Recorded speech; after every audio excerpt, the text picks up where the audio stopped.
Thanks for joining us. This is our extended interview with Patrick Pallas, the managing owner at Pallas Law. The first part of this video is from our GNGF Live, which happens every other Wednesday over on our Facebook page. The second part here, in this bonus extended interview, we dive into law firm company culture and a strategy that Patrick has utilized to grow his firm and to provide an exit strategy for lawyers looking to retire. If you already saw the live, I'll put a timestamp to the exclusive extended interview below. And be sure to like this video and subscribe to our channel to follow along with all of our great conversations on legal marketing and the business side of running a law firm. And to watch this video on the platform of your choice, you can find everywhere we stream at GNGF.tv. Welcome to GNGF Live, your bi-weekly Ask the Experts about all things law firm marketing and business growth. I'm Mark Homer, author of Online Law Practice Strategies and founder of Get Noticed, Get Found. On this show, we focus on the business side of growing and running your law firm. And I can't think of many guests who are better suited to talk about this than today's guest, Patrick Pallas, the managing owner at Pallas Law. Patrick is the owner of Pallas Law, a firm of workers' compensation and personal injury attorneys. He has also been a partner in a number of joint ventures with tech companies developing new tools for lawyers. He's a past president of the Washington State Bar Association, and Patrick is currently the chair of the 21st Century Lawyer National Conference of Bar Presidents Committee, which produces monthly national webinars for different bar leaders around the country. Patrick has presented at many conferences nationwide, from Clio Con to the ABA TechShow, which is where we initially met. And you can catch him regularly on webinars and seminars at local, state, and national levels. Since 2016, his firm Pallas Law has been recognized by the Lawfirm 500 as one of the top 100 firms nationwide for its growth and innovation. Patrick was the recipient of Service to Legal Profession Award and has been chosen by the National Trial Lawyers as one of the nation's top 100 lawyers. Patrick is more than just a nationally known trial lawyer. He writes about mediation and speaks on the topics of mindfulness and the future of the legal profession. Oh, and in his spare time, did I mention that Patrick opened and runs a winery in the state of Washington? So before we get to the interview, though, be sure to like and subscribe to our page, not just the video, so you can get updated when our next episode goes live. Of course, it never hurts for you to show a little love and smash that like button on the video, too. It really helps us with the Facebook and YouTube algorithms. As always, we've got moderators in the chat, so please ask any questions and interact during the premiere. And if you're watching this in the future, after the premiere, we do monitor the comments and we'll reach out to our guests and answer any follow-up questions you have.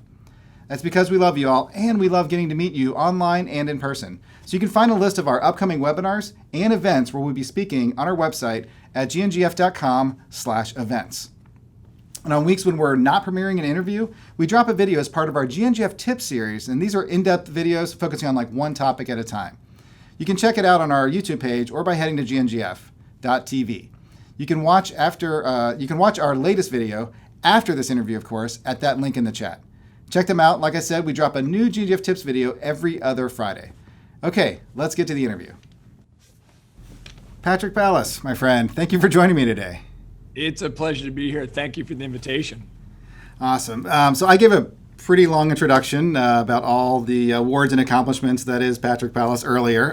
But for the audience, and more for the benefit, give me like a little bit more background about, kind of how you came within your legal career to start Pallas Law. I'm a humble working man's workers' comp lawyer in a blue-collar town of Tacoma, Washington. It's really just that simple. If there's been some thread of my process from there 25, actually we're getting close to 30 years ago till now, it's that I really got tired from the very first days of being a solo practitioner of taking one call after the other and answering the same question.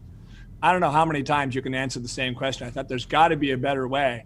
And so my answer to that was, let's start writing articles. Let's start a television show. And so I started one of what ended up being several versions of a statewide television program, just to get information out so people knew how to get their questions answered, what their rights were, what their remedies were, to get information out that was fair and accurate and trustworthy. And I'll tell you, my whole career has kind of grown around, I guess you could call it access to justice, but for me, it's just getting information to people who need it the most, and preferably for free. And everything I think I've done over these 25 years, whether in my office or outside of my office. It's all been about getting better information to the people who need it the most. And I think that's how my career has evolved. That's awesome. So I didn't mention this earlier, but you started something recently, the American Legal Technology Awards. Is that right? Yes. Yeah. So before I dive in, I want to make sure we talk about that, because that's so cool. It's something where you're getting going here in America, and give some backstory on that first of all. I think it's neat how this started. I would love to. Tom Martin and I are partners. Tom is LawDroid, for those of you who may not know him. And we've done a number of joint projects, technology projects, building tools for lawyers to use. And so one of our tools was nominated for an award in the UK Legal Technology Awards. And so we flew to London for a glitzy and glamorous evening in tuxedos and fine food and wine for these awards. We didn't end up winning, but the experience was so amazing. I said, and Tom said, why don't we have one of these in the US? And so when we came back, we immediately started planning one with the idea that our focus wasn't going to be so much on the glitz and the glamour, but just recognizing people nationally who are doing really good work. And as COVID-19 took over, we continued to grow that and say, all right, let's really focus on the people that are doing the yeoman's work, really the laboring oar, to help drive the legal profession, to help the people that need it the most in legal technology, particularly those who are focusing on COVID-19 and solutions to access to justice. And we set up a website. We're taking nominations, and we have dozens and dozens, dare I say, hundreds of nominations now for various kinds of potential award winners. We have categories of access to justice and startup and technology and law firms and individuals. We have really a star-studded cast of judges that I think everyone who's on Twitter or goes to these conferences will recognize the names of the judges. And I'm looking forward to having 8 days of virtual unveiling for the awards of the most spectacular companies, lawyers, and law firms across the country. It's me, Tom Martin, Kat Moon. Those guys are working so hard, and I'm so glad to have them as partners, and it's an exciting project for us. Awesome. We'll get that link in the chat for sure. So. Oh, and can I mention sponsors, Clio and AROG. Amazing. Oh, awesome. That's great. So I like the fact that it's not just like technology, like as terms of like technology software, but the people who are using technology are interesting processes, and like you said, individuals and law firms and counsel and stuff. So it's more than just, you don't have to be like a technology provider to be recognized as a legal technologist. That's fascinating. I love that. Good. Thank you. So on this show, we focus on the business side of running a law firm, right? And I've seen you present on countless topics in that area. So what are some of the key points as it relates to running a law firm that you would give to another lawyer that may be struggling to grow their firm? Yeah, it's simple in the discussion, but the devil's in the details, right? The hardest thing, I think, for every lawyer who's running a firm and says, I want to grow, or I want to be more successful, or help more people, or get better cases, or whatever it is you describe, your, make a larger margin or greater income. How are you define it? The biggest problem is that we all practice law every day. Mm-hmm. And it doesn't leave much time to focus on how are we going to grow? How are we going to build our systems? How are we going to take things away from my job duties and put them into some other bucket so I have more opportunity to do the work that's more critical to me? So I think the most fundamental part to any law firm's growth is put down the pleadings and set up a system where you can manage and be a business person in your firm. And with that, it opens up so many doors for things you can do. And I will tell you, after, I think I mentioned a few minutes ago, practicing law for 25 years, I finally put down all of my cases. I no longer have a caseload. I am a full-time manager of this law firm. And while I thought leaving the place of rainmaker, nobody knows the connections around my state better than I do in my firm. I'm the senior person of the firm. I've developed the firm. How can I step away as a rainmaker? I thought it was going to be a risk, but you know what? It really wasn't. My firm makes a lot more money now that I'm out of the way and helping them make money instead of me being the guy who's litigating the cases or thinking only I can talk to the juries or only I can negotiate that with the senior counsel who's been around as long as I have, right? Putting all those things aside, I ended up realizing that I was far better off to be the support and build the systems.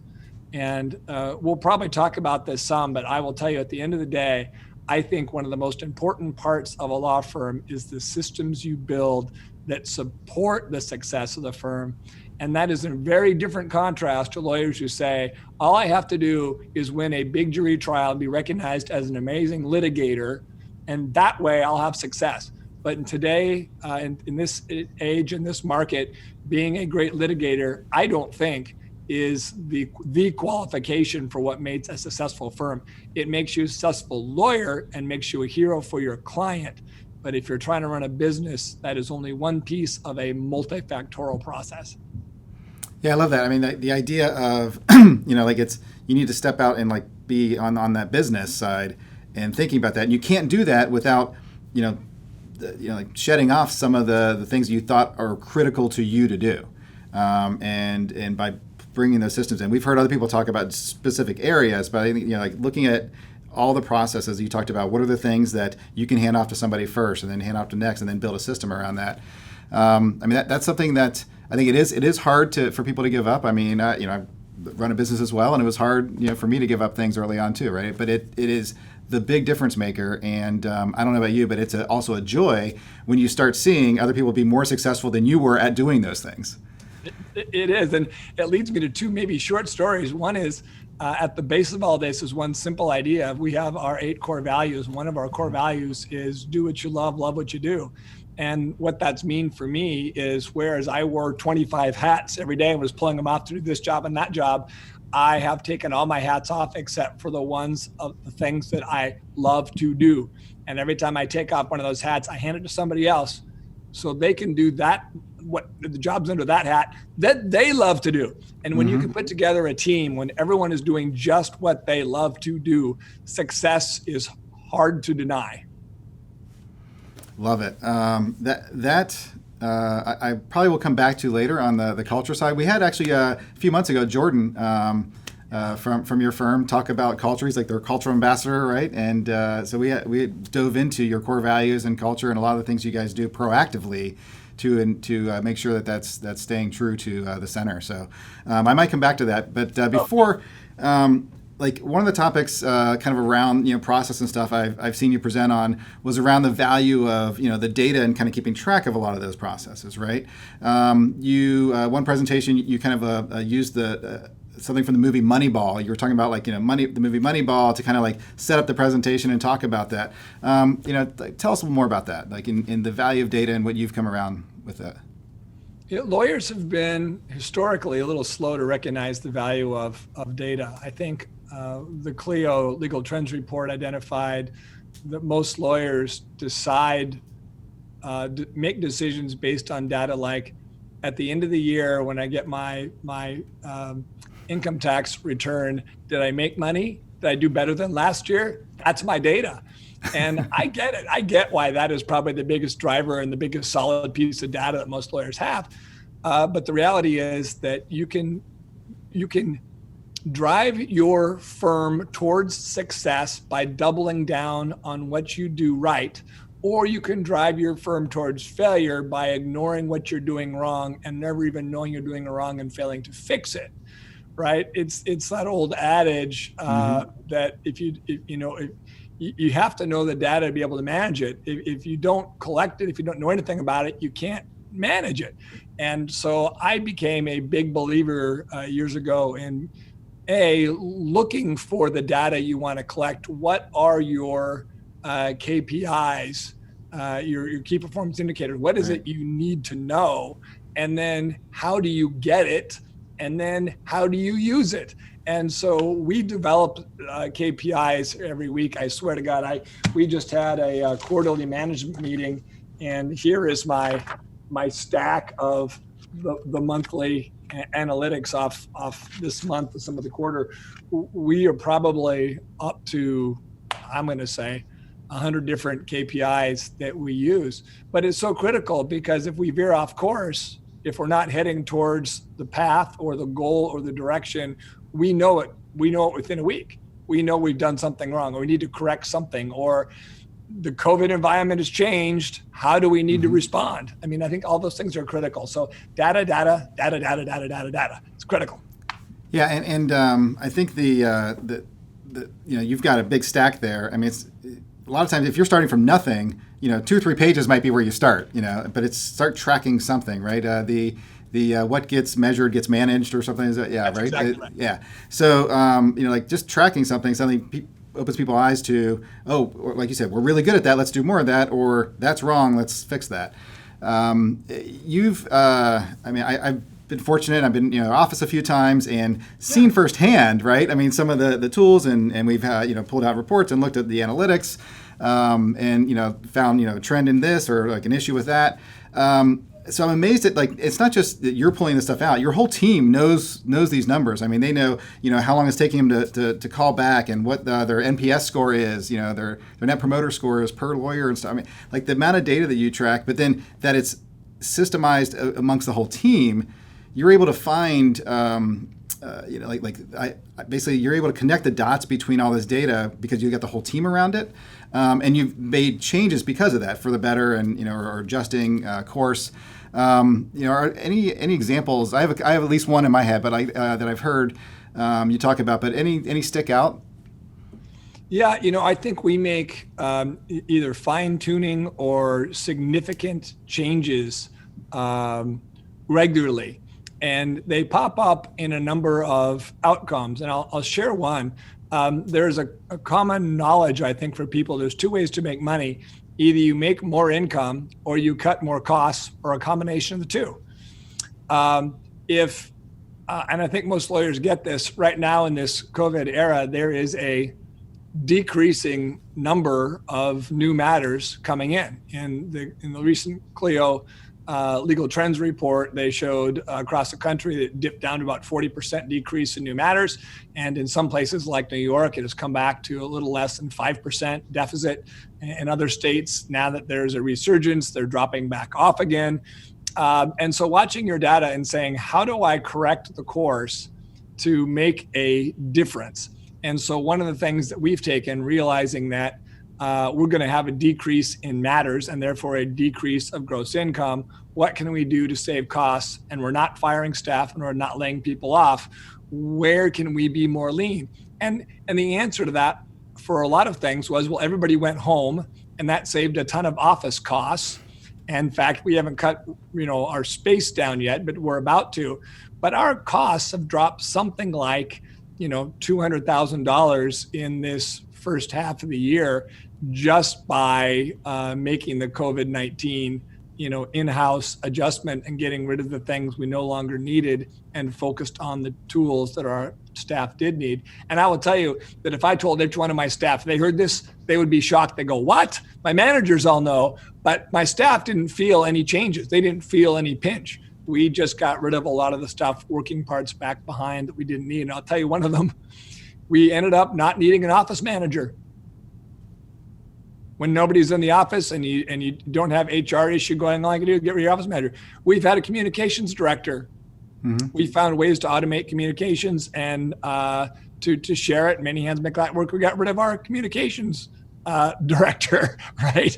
I mean, these are some of the things that we found out, that we outsource some of our work. We've taken most of our books and we've sent them out. So a lot of our finances, our 401k, our HR and all those things. And the cost of pushing all that out was minimal compared to having this in-house staff doing it. So the reason we knew these things was because we watched, again, our data.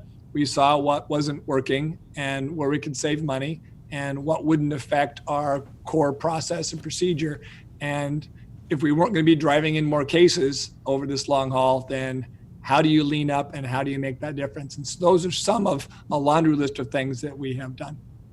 Right, and it's interesting, right? Because on that side, like the fact that you're able to kind of go and find these areas without without impacting really the bottom line, kind of makes you kind of look back and kind of go, wow, like what are those other areas that, you can keep doing that, right? So, and then the outsourcing comes to like a systems thing you mentioned, right? Like it actually probably takes a little bit more work to outsource something in the beginning, but once you outsource, like you have to have a system in place to be able to outsource something successfully. So that, like the fact you had a system probably allowed you to outsource much easier and keep on top of the data. Yeah, if you're paying attention to your data, you know where your cost centers are, what's costing you the most, and where your income centers are. And we found out that a lot of the cost centers literally could be eliminated without any effect. And it's not intuitive. It really isn't intuitive. You have to watch your numbers, and it informs you what isn't needed. But you're exactly right in everything you say.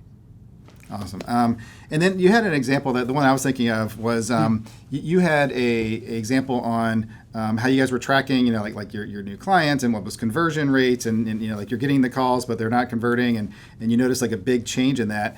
And you're able to like dial it back to like a particular ad or something you're running. Like that story kind of really shows just, I think it was like 3 or 4 metrics that were able to kind of like quickly make a shift because you're looking at them weekly. Yeah, we had 2 weeks of precipitous drops in new cases coming in right around Thanksgiving. And the old firm would have said, oh, it's Thanksgiving, people are holiday, there's not many cases coming in. The new firm said, nope, that's not right, not 2 weeks in a row. Where are we having the problem? And we had a couple of meetings to drill down on where the problem might be. We found it. It was because I made a terrible, terrible ad that didn't have any impetus for people to call with actual cases. It was just a nice community service message, which I'm proud of, but it wasn't driving cases. So I cut that commercial. I put a new commercial in the next day. And that day the commercial came out, we had more cases in the door than we had in 2 weeks prior. So problem solved because of metrics. It wasn't Thanksgiving. Yeah, Short story. I mean, it was version. I love that, right? It was the calls were up actually, but the conversions were down, and so you're like, well, that was the difference, right? I mean, if it would have just been calls down, it's like, well, I guess you could have written up, but like you're like, this doesn't play up to like my entire history. The fact that like it changed so fast, and you had that data to be able to like look at and measure it so quickly. It gives you a lot of power when you're thinking about like inbound and marketing and stuff. So now, good. I was going to say there's an underlying thing here that we're talking about. And so many people talk about innovation, technology, and I am a believer in tech, and we definitely use it to collect our metrics. But I think the biggest innovation we have in our office, and the thing that maybe excites me the most, is the innovation of systems. Mm-hmm. Maybe it's super nerdy, but I really love trying to create new systems and be innovative with systems and workflows and work processes and mechanisms in which things happen, and then to try to do them without adding any additional work on anybody, and in fact trying to take work away from everybody so we have more space. I love the innovation of systems. Yeah, I mean, it's in the reason the word systems, and not I want to like scare people away. It's not like some kind of crazy thing. I mean, it's simple as you kind of documented what you do every day, and then you just look into there and say, is there something I shouldn't be doing and that somebody else could do? Is there something I could do differently? Is there something I can stop doing because it doesn't really matter, right? It's just constantly looking at those tweaks. It's not like I need to buy some actual technology thing and drop it in, right? I mean, because I think I've still seen a number of your metrics are tracked in Excel here and there, right? It's like you guys start tracking new metrics. It's like you don't need to buy a system to do it. You start in Excel, and then you figure out what works, and then maybe you go build something. That's right. So yeah, I mean, like people don't have to like overthink it and get scared. I think sometimes people hear like systems thinking and design thinking and stuff, and really it's not overly complex. It just it takes stepping away from your business and looking at it like from the outside a little bit. One brick at a time. Yep. One brick at a time. So we're kind of running out of time on our Facebook Live today, but if you could stick around, I have more questions, and we can post it up on our YouTube channel on Friday. And I specifically wanted to talk about like kind of some of the growth strategies that you're working on now at Palace Law. And I think I heard you talk about this one a little bit, but you've kind of found a growth strategy that provides like also an exit strategy for lawyers looking to maybe retire or move on, right? From law. So I wanted to really talk about that. Yeah, love to. Awesome. But before we wrap up, where can people contact you, Patrick? Let's see. I have most of my discussions on Twitter, so it's at Palace Law, and my firm has one too, at Palace Law Offices. But if you reach out to them. You're not going to get me. Mine's just at Palace Law, or email me, patrick@palacelaw.com. Awesome. We'll make sure that's in the notes as well. So stick with me for a second, Patrick, and I'll be right back. All right, thanks for joining us today, everyone. Be sure to like and subscribe to our Facebook page so you get notified when our next episode goes live. We have new interviews about law firm marketing and the business side of running your firm here every other Wednesday. We're going to keep going here in the GNGF studios, and you can watch the full extended interview with Patrick Palace this Friday over on our YouTube channel. We'll be diving into more detail about law firm company culture and a strategy Patrick has utilized to grow his firm and provide an exit strategy for lawyers looking to retire. We'll see you then.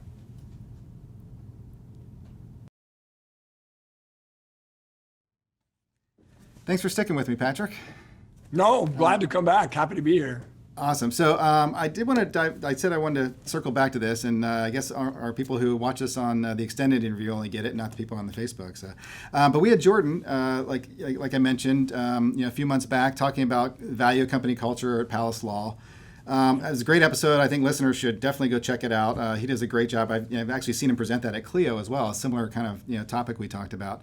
He's a great company ambassador, a cultural ambassador for our firm. He does a great job of it. Does a great job. And we actually, I'll be honest, I saw him at Clio, and he had some, and we're really big, as you know, like we're big on our company culture and the core values and stuff.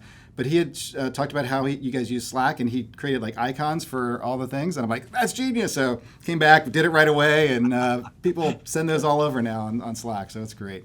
But I'm curious, as a managing owner, how do you feel like the deliberate focus on proactive culture has impacted your firm? It's a critical part of a successful firm. In my perfect world, I would have hands off of everyone and everything in the office, and it would run beautifully because everyone would be so motivated to do the right thing, to work hard, because they love their job, and they're getting all the satisfaction they need by working. The question is, how do you get to that place? And I think you get there with culture, by setting up the parameters of your tribe and looking for tribe members that meet at the same place naturally, not because you forced them to or trained them to. I think most of the people that are in my office that we've collected now would work here whether I paid them or not. This is what they want to do. Truly, when you run a personal injury and workers' compensation firm and you're dealing with 8 hours a day of everyone's problems and woes and issues you have to solve, and losing their homes and being seriously injured and being in pain, and the mental health issues, and their spouse leaving them, and whatever. I mean, it's a big deal. It's hard, and I don't think people would do this unless they loved what they were doing. And so our culture is to help give people the tools and the opportunities to live their most productive, best self doing their job.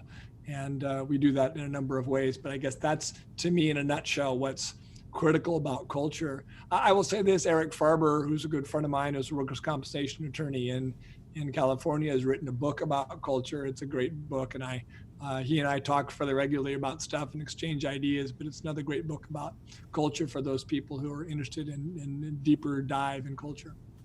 Awesome. Yeah, we can look that up and make sure that's in the notes as well, that book. I think that one thing about culture, being like, the business owner, right, is that it has to come from the top. I mean, you can't kind of like say, I wish my culture was this, and then not, you go off and act a different way and then, expect people to act, so like the fact that you've got such a strong culture, I think, says a lot about, what, actually truly finding people, like you said, your tribe, the people that are, like you, because it can't be different. You can't create a culture that's different than you as the owner. Yeah, there's a certain amount of authenticity that comes to doing this for real, I think. I don't know about you, but I found myself for years coming to work being the guy who I thought had to do the job. Like, if I'm going to be a litigation attorney, I'm going to be tough, I'm going to be ruthless, I'm going to negotiate hard, I'm going to whatever. And I just felt like I was two different people, the guy who came to work and the guy who came home to his family and loved his dog. I thought, I feel like a fraud sometimes going to work. I don't know who that guy is, and I certainly don't want that guy coming home with me. And so part of that reconciliation was bringing a guy who has a family and a home and a dog and bringing him to work. And I think for me, that was the biggest cultural shift. And now we really work on being, who we are at the office, because it's really hard to bring somebody else and make them pretend to be that person on the job. Yeah. And by, like bringing that person, you literally bring your dog to the office, actually. So I do. He's my Great Dane. Yes. Serious George is with me regularly, helping with cases and, interviewing, greeting clients, those kind of things. Yeah. He's definitely a great greeter. Love it. So having run your practice for a number of years, what are some of, like for somebody maybe who's just getting started or just getting going, what are some of the opportunities and tools that maybe didn't exist 20 something years ago that, you really wish, man, if I had this 20 years ago, things would have been easier. I would have figured things out faster or something. Well, it's funny. I'll say 20 years ago, but how about if I just say like 90 days ago? We had Zoom. I really encourage staff to use Zoom, but shifting the culture to use an online video conference tool was like pulling teeth, because everyone wants to shake hands and meet their lawyer and be there in person. And this COVID has given us such an opportunity to pivot. And now clients are like, I like this much better. I don't have to make an appointment. I don't have to come drive to your office. I don't have to sit in your lobby. I don't have to wait for you, right? I'll have a call like that and see you face to face and we'll resolve stuff. And cases move faster. We get people out of the system faster and successes come faster. I think COVID has just been a huge opportunity, and I know that it has this enormous downside with death and all the things that it's doing. But looking at the positive side, it's given us a chance to retool everyone's office, I think, to be more client-centric, to be more efficient, to find a leaner strategy to be better lawyers. We're not going to court litigating cases anymore because there's no court to go litigate cases. So what's better ways to find solutions? Well, we have. And in fact, we have increased dramatically the number of cases that we're settling at rates that were as good or better than we had before, right? There's just new tools that we've had all the way along, but either didn't use because we weren't used to it or didn't think they'd be effective. And you don't have to go back 20 years. I think we can go back to January and say, how many new tools have we got since January? And there's a lot of them. And for lawyers who I think are paying attention to ways to take better care of their clients and to improve their bottom line at the same time, working from home, using Zoom, finding cloud-based solutions and platforms to communicate and to share. And it just makes a world of difference. And it's a big shift and one that we've needed for a long time. Yeah, and let's be honest, I mean, you couldn't really do that 10 years ago.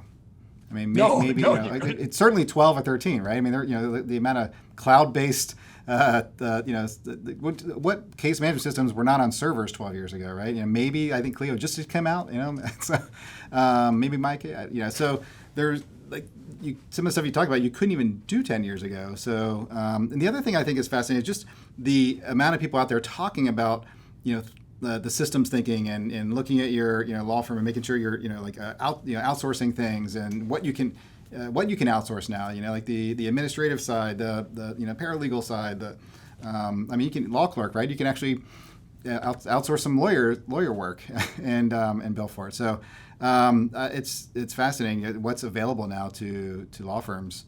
Well, and I'll mention it's not just law firms. I'm on the board for the ABA Center for Innovation and on the executive council for the National Conference of Bar Presidents as a former bar president for Washington. Those groups have tightened up. Our Zoom meetings are tight and getting things done, and our abilities, creating these virtual conferences, right? Who's ever had a virtual conference that was successful? Florida just had an amazing statewide conference. I mean, I think the whole practice of law is shifting the national organizations, the state organizations, right down to our law firm. We're all learning from the same handbook and making big changes that I think are more efficient when we're the consumer as members of our organizations or when we're trying to help our own clients and being client-centric. Yeah, Florida's, you're right. I mean, that was their state bar event was online. I mean, like the whole week, and they had different days designated for things, and come in when you needed to, people. and some stuff on demand afterwards. Yeah, I mean, it was great. I mean, we did the Lawfirm day, and like it was like, I think there's the amount of people just on there, and then the replays. People like still emailing us questions. They're consuming this content. So, yeah, you're right. I mean, it used to be you would kind of like network, pay attention, go out back to the happy hour, right? And like you would leave and not think about it anymore. But I think the fact that it's online, people are actually spending more time with the content. It's available. They're coming back to it. As an example of KPIs, this quarter I'm down $35,000 in travel. I've been to every meeting without having to get an airplane and lose 3 or 4 days of work. So I get the information, I get the work done, I save the travel, I'm staying in my office being more productive for the time I saved. Thank God. Yeah. The system's working.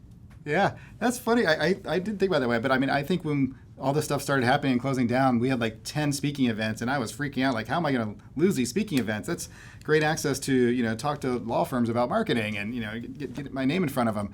And then we just did the numbers. I think we were in front of it was like 38 or 39 webinars, podcasts, whatever during this time. So way more than we would have if we were just doing the way we were planning on doing it. So. So I want to make sure we get to this question because this, you and I have talked about it, a number of times, but I think I've heard you on another podcast talk about this as well. But so you have kind of like a growth strategy for Palace Law that also provides for this kind of like exit strategy, or like for or succession strategy, or whatever you want to look at it, for lawyers looking to kind of like maybe retire or move on from their practice. Why don't you talk, first of all, in broad strokes about it, and then I have a couple follow-up questions. Yeah, so we have a management team, and there's 4 of us on our management team, and every quarter we set up what we call rocks, and there are 90-day goals for all of us to achieve.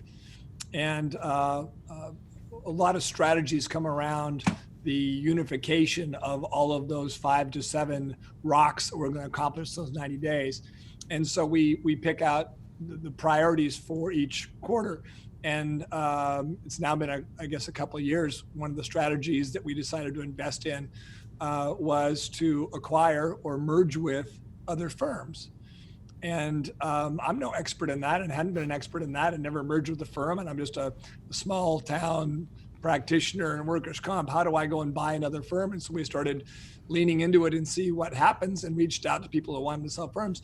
And it's been quite a journey. The first round, we purchased 3 firms inside of 90 days, and we had to transfer systems and unify clients and take care of everybody and take care of the staff from that firm and this firm and this firm and that location and this location. It seemed like mayhem. But at the end of the day, we've done a couple of things that I think really worked out well. One is we offered every one of those smaller and successful firms more opportunities, and their clients greater access, greater technology, greater care, and greater power to get their cases resolved. We offered lawyers that were going to simply, end their practice or give away their practice, or didn't know how to get out of their practice, didn't have a golden parachute in place, and give them a way to get the money out of their firm.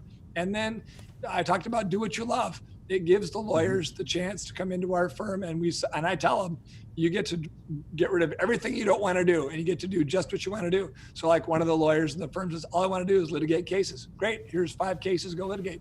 Another one said, all I want to do is interview new clients. I really like the intake process. Great, you get to interview clients. Another one said, don't make me pay any more bills or manage any more people or do any marketing. We said, great, you're done with that. And so everyone gets to pick what they want to do.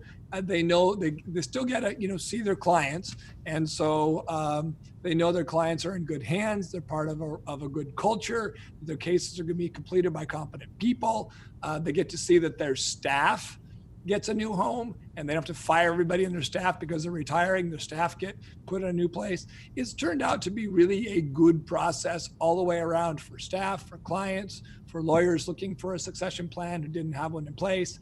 And for us, now that we have all the tools, we had to implement a lot of platforms, systems, to integrate in a law firm. But I think I could integrate in just about any law firm. The first one we did was all paper, by the way, and 2 hours away.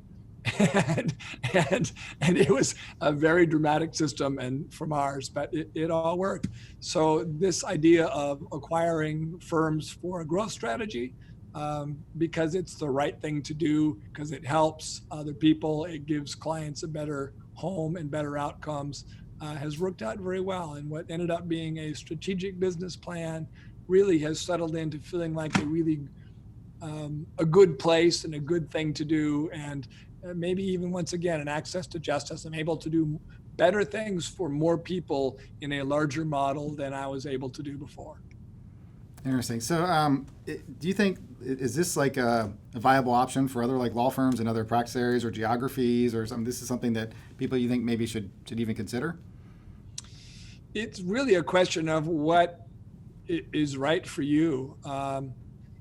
For a lot of people are going to say, I wouldn't know how to buy a firm or merge or take over systems, and I don't have the background to do that. And for those folks, maybe it's not right for you. For others who are system oriented and have cash on hand and are able to do acquisitions in a way that's friendly, right? There's no hostile takeovers, that are able to do it in a way that is good for everybody, then yeah, it seems like a very viable option, particularly good for those senior lawyers who are looking to move on.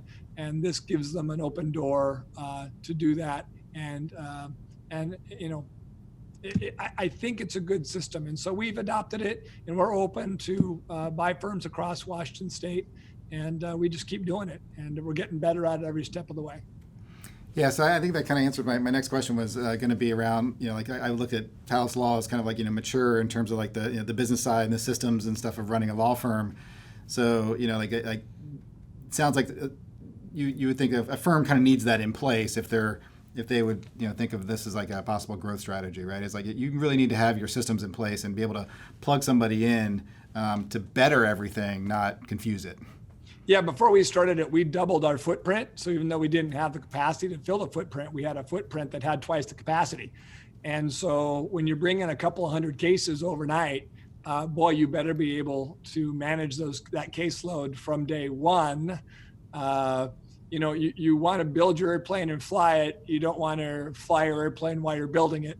And so that's really important. I think that you have a large footprint and the capacity and the ability to do that first before you head into to do it. Awesome. Well, I want to wrap up there because I've taken more than enough of your time. Thanks for sticking around with me. I really appreciate it. Always a pleasure talking with you, Patrick. And I'm, as much as I miss kind of sharing a glass of wine with you. Because we didn't even mention the winery but I think I mentioned that in the beginning that you also own a winery. But at least I got to see you on video and spend some time with you this way. Mark, it's been a pleasure, and I look forward to turning the tables and having you sitting down the other side of the microphone so I can interview you and share with the audience all the amazing things that you're doing and your systems and your genius in action. Thank you for letting me talk about stuff that we do. I appreciate the opportunity. I love this show that you do. Awesome. Thanks, Patrick. Have a great day, and we'll see you later. All right. Thank you. You too. Hey, what's up? I'm Josh. Thanks so much for joining us. If you feel like you learned something today, think of how beneficial it would be to chat with myself or another one of our marketing consultants one-on-one. Go ahead and visit our website to schedule your free consultation. It only takes a minute.